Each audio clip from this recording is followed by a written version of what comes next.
കാലത്തിനു മുമ്പേ സഞ്ചരിച്ച സ്ഥലപ്പേര് അതാണ് സാത്താൻകുളം. തമിഴ്നാട്ടിലെ തൂത്തുക്കുടി ജില്ലയിലുള്ള ചെറിയൊരു പട്ടണം. സ്ഥലത്തിന് പറ്റിയ പേര് തന്നെ. ഇന്ത്യയിലെ ഏവരുടെയും മനസാക്ഷിയെ പിടിച്ചു കുലുക്കിയ സംഭവം. പിതാവിനെയും മകനെയും പോലീസ് സ്റ്റേഷനിൽ കൊണ്ടുപോയി അതിക്രൂരമായി മർദ്ദിച്ച് കൊലപ്പെടുത്തി. ഇന്ത്യയുടെ ചരിത്രത്തിൽ ആദ്യമായി കേന്ദ്ര സർക്കാരും സംസ്ഥാന സർക്കാരും ഒരുമിച്ച് അന്വേഷണം നടത്തി ശിക്ഷ തീർപ്പാക്കിയ കേസ്. ഇവിടെ പ്രതികൾ സാധാരണക്കാരല്ല, നിയമം പാലിക്കേണ്ടവർ. നിയമം കയ്യിലെടുത്തു. 10 പേർ ഒരേ മനസ്സോടുകൂടി പിതാവിൻ്റെ മുമ്പിലിട്ട് മകനെ അതേ മകൻ്റെ മുമ്പിലിട്ട് പിതാവിനെയും മർദ്ദിച്ച് അവശനാക്കി. അതും വലിയ കുറ്റം ചെയ്തിട്ടൊന്നുമല്ല. കോവിഡ് ലോക്ക്ഡൗൺ സമയത്ത് കട അടയ്ക്കാൻ വൈകി, 2 മിനിറ്റേ വൈകിട്ടുള്ളൂ എന്ന കാരണത്താൽ ജയരാജ് എന്ന പിതാവിനെയും ആ പിതാവിനെ പിടിച്ചുകൊണ്ടുപോയി എന്ന അറിഞ്ഞതിനെ തുടർന്ന് മൊബൈൽ ഷോപ്പ് നടത്തുകയായിരുന്ന മകൻ ബെന്നിക്സും പോലീസ് സ്റ്റേഷനിലെത്തി. അവിടെ ചെന്നപ്പോൾ അദ്ദേഹത്തെയും പിടിച്ച് ലോക്കപ്പിലിട്ടു. പിന്നെ തുടർച്ചയായി 6 മണിക്കൂർ മർദ്ദനമായിരുന്നു. ഈ മകനെയും അപ്പനെയല്ല പിടിച്ചുകൊണ്ട് പോകുന്നത് ഒന്നു. അതിനെല്ലാം ദൃക്സാക്ഷിയായി അവിടെ പുതുതായി ചാർജ് എടുത്ത രേവതി എന്ന ഒരു ലേഡി കോൺസ്റ്റബിൾ ഉണ്ടായിരുന്നു. അവരാണ് ഇതിൻ്റെ അവസാനം വരെ ഉള്ള ദൃക്സാക്ഷി. രേവതി എന്ന ആ മാഡത്തിനെ എത്ര അഭിനന്ദിച്ചാലും പോരാ. ഈ കേസ് തീരുന്നത് വരെ സ്വന്തം ജീവൻ പണയപ്പെടുത്തിയാണ് ഇതിനുവേണ്ടി അവർ നിലകൊണ്ടത്. എത്രയോ ഭീഷണികളുണ്ടായി. സർക്കാർ അവർക്ക് സംരക്ഷണം ഏർപ്പെടുത്തി. അതുപോലെ ആ പിതാവിനെയും മകനെയും കൊലപ്പെടുത്തിയ ആ പോലീസ് സ്റ്റേഷനിലും ആദ്യമായിട്ടാണ് ഇന്ത്യയിൽ അങ്ങനെ ഒരു പോലീസ് സ്റ്റേഷന് കൊലപാതക കേസുമായി ബന്ധപ്പെട്ട് അന്വേഷണ വിധേയമായി കാവൽ ഏർപ്പെടുത്തേണ്ടി വന്നത്. റവന്യൂ വകുപ്പിനായിരുന്നു ആ പോലീസ് സ്റ്റേഷൻ്റെ അന്വേഷണ വിധേയമായുള്ള സംരക്ഷണ ചുമതല നൽകിയിരുന്നത്. രേവതി എന്ന ആ ഹെഡ് കോൺസ്റ്റബിളിൻ്റെ മൊഴിപ്രകാരം ഈ പിതാവിനെയും മകനെയും അതിക്രൂരമായി തല്ലിച്ചതച്ച് കൊന്ന ആ പോലീസുകാർ റെസ്റ്റ് എടുത്തിട്ടുള്ളത് ആകപ്പാടെ മദ്യപിക്കാൻ വേണ്ടി മാത്രമാണ്. ശത്രുരാജ്യം പോലും ആൾക്കാരെ പിടിച്ചിട്ടുണ്ടെങ്കിൽ ഇത്രയധികം ക്രൂരമായി മർദ്ദിച്ച് കൊല്ലുമെന്ന് തോന്നുന്നില്ല. അപ്പൻ്റെയും മകൻ്റെയും മലദ്വാരത്തിൽ കൂടി കമ്പികൾ കുത്തിക്കയറ്റി 4 മുണ്ടുകൾ മാറ്റി ആ മുണ്ടുകൾ പിഴിഞ്ഞെടുക്കാമായിരുന്നു. അതുപോലെ രക്തം. പിന്നെ അവരെ ആ കമ്പി കൊണ്ട് അടിച്ചു. അങ്ങനെ എന്തെല്ലാം ചെയ്യാവോ അതിക്രൂരമായാണ്.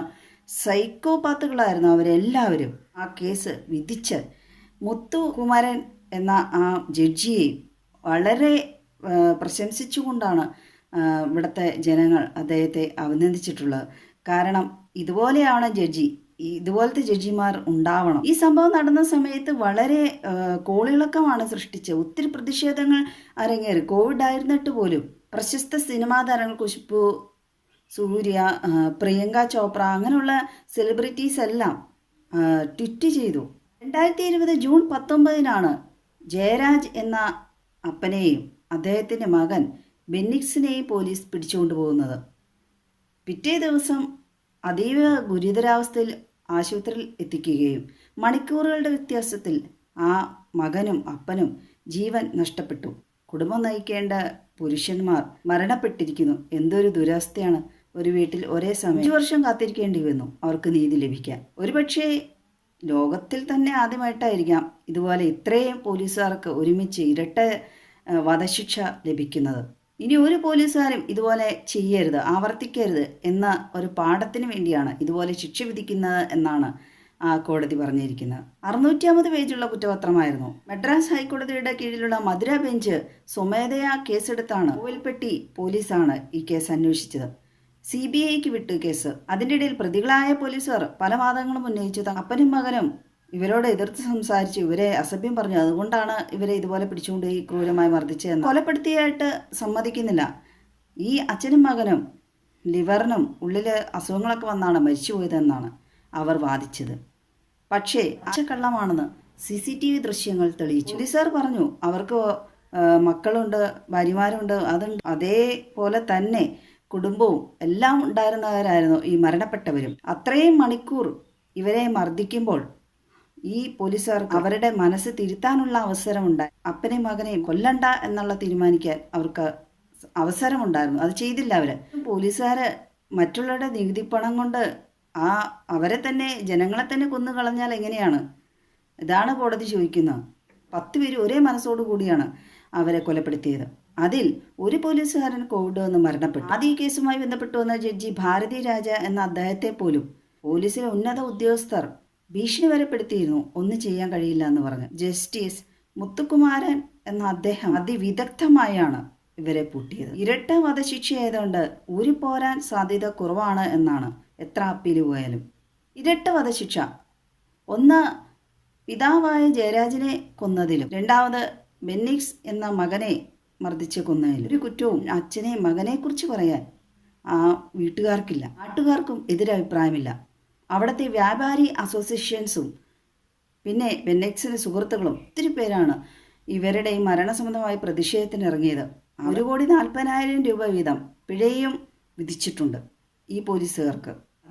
ക്രൂരമായി മർദ്ദിച്ച് അവരെ കറകളും എല്ലാം അവിടുത്തെ തൂപ്പ് ജോലിക്കാരെ കൊണ്ട് ക്ലീൻ ചെയ്യിപ്പിക്കുമായിരുന്നു. പിതാവിനെയും മകനെയും അതീവ അവശ്യ നിലയിൽ ഗുരുതരാവസ്ഥയിൽ ആശുപത്രിയിൽ പ്രവേശിപ്പിച്ചപ്പോൾ അവിടുത്തെ വെണ്ണില എന്ന ഡോക്ടർ ഇവർക്ക് രണ്ടുപേർക്ക് ഫിറ്റ്നസ് സർട്ടിഫിക്കറ്റ് നൽകി. എന്നിട്ട് പിന്നീട് അവിടെ നിന്ന് റിമാൻഡ് ചെയ്യുകയാണ് ചെയ്തത്. അതിനുശേഷം വീണ്ടും പിതാവിനെയും മകനെയും ഹോസ്പിറ്റലിൽ എത്തിക്കുന്നു. ഒന്ന് ഓർത്തു നോക്കണം, അപ്പൻ്റെ മുമ്പിൽ വെച്ച് മകൻ മരിച്ചു. അപ്പനെയും മകനെയും നഗ്നമായി ക്രൂരമായാണ് മർദ്ദിച്ചത്. പിന്നെ മറ്റൊരു പ്രധാന കാര്യം കൂടി കോടതി എടുത്തു കാണിക്കും. ഉന്നതാധികാരികൾ കുറ്റം ചെയ്യുക എന്ന് പറഞ്ഞുകൊണ്ട് ഓർഡർ ഇട്ടാലും അത് തനിക്ക് കഴിയില്ല എന്ന് തിരിച്ചു പറഞ്ഞ് ആ കുറ്റത്തെ ഇല്ലാതാക്കേണ്ടത് പോലീസുകാരുടെ കടമയാണ്. ആ പ്രതികളായ പോലീസുകാർ വാദിച്ചായിരുന്നു, ഉന്നതങ്ങളിൽ നിന്ന് ഞങ്ങൾക്ക് സമ്മർദ്ദം ഉണ്ടായിട്ടാണ് എന്നൊക്കെ. അന്നേരമാണ് കോടതി ഇതുപോലെ പറഞ്ഞത്, ശാസിച്ചത്. ബെന്നിക്സ് ആണെങ്കിൽ ചെറുപ്പക്കാരൻ, എത്രയോ വർഷം ജീവിക്കേണ്ടതാണ്. ആ പോലീസ് സ്റ്റേഷൻ അലമാരിയുടെ അടിയിൽ വരെ രക്തക്കറ ഉണ്ടായിരുന്നു എന്നാണ്. ഇതെല്ലാം ആ ലേഡി കോൺസ്റ്റബിൾ ഫോറൻസിക് വിദഗ്ധരെ കാണിച്ചു കൊടുത്തു എന്നാണ്. ജീവന് വേണ്ടി ആ പിതാവും മകനും എത്രമാത്രം കേണിരിക്കാം ആ പോലീസുകാരോട്.